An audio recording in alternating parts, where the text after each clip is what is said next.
NEET என்பது தேர்வு கிடையாது, அது ஒரு சூழ்ச்சி என துணை முதலமைச்சர் உதயநிதி ஸ்டாலின் தெரிவித்திருக்கிறார். புதுக்கோட்டையில் மாநில மருத்துவ அணி சார்பாக நடைபெற்ற பகுத்தறிவு, சமூக நீதி மற்றும் மாநில சுயாட்சிக்கான பொதுக்கூட்டத்தில் துணை முதலமைச்சர் உதயநிதி ஸ்டாலின் பங்கேற்றார். பின்னர் நிகழ்ச்சியில் பேசிய அவர், அடுத்த தேர்தலில் அதிமுகவிற்கு வாய்ப்பளித்தால் தமிழ்நாட்டை பாஜகவிற்கு அடகு வைத்து விடுவார்கள் என்றும், பாஜகவின் ஐடி, இடி தங்கள் தேர்தல் வேலைகளை ஆரம்பித்து விட்டதாக விமர்சித்திருக்கிறார். இன்றைக்கு பிற்படுத்தப்பட்ட ஒடுக்கப்பட்ட சமூகத்திலிருந்து டாக்டர்கள்லாம் வராங்கன்னா அதற்கு காரணம் நீதி கட்சி தான்.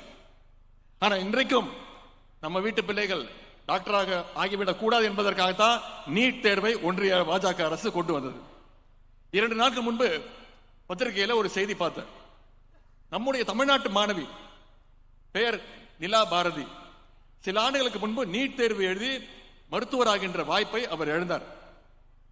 ஆனால் அதே மாணவி, அதே நிலா பாரதி இன்றைக்கு யூபிஎஸ்சி தேர்வு எழுதி மாநிலத்திலேயே முதல் இடம் பிடித்து IFS இந்தியன் ஃபாரஸ்ட் சர்வீஸ் அதிகாரியாக அந்த நிலைமை அடைந்திருக்கின்றார். இதனை நாம யோசிச்சு பார்க்கணும், சிந்திச்சு பார்க்க வேண்டும். ஒரு யூபிஎஸ்சி கிளியர் செய்ய முடிந்த நம்முடைய வீட்டு பிள்ளையால நீட் தேர்வை ஏன் கிளியர் செய்ய முடியல? ஏன்னா நீட் என்பது ஒரு தேர்வு கிடையாது, அது ஒரு சூழ்ச்சி என்பதை நீங்கள் புரிந்து கொள்ள வேண்டும். இதே மாதிரி தான் நீட் தேர்வு மாதிரி தான் இன்னைக்கு மும்மொழி கொள்கையை கொண்டு வந்து இந்தியை திணிக்க முயற்சிக்கிறாங்க. அதே போல புதிய கல்விக் கொள்கை, நியூ எஜுகேஷன் பாலிசின்னு கொண்டு வந்து திணிக்கிறாங்க. 3ஆம் வகுப்பு, 5ஆம் வகுப்பு, 8ஆம் வகுப்புக்கு பொது தேர்வு கொண்டு வரணும்ன்றாங்க.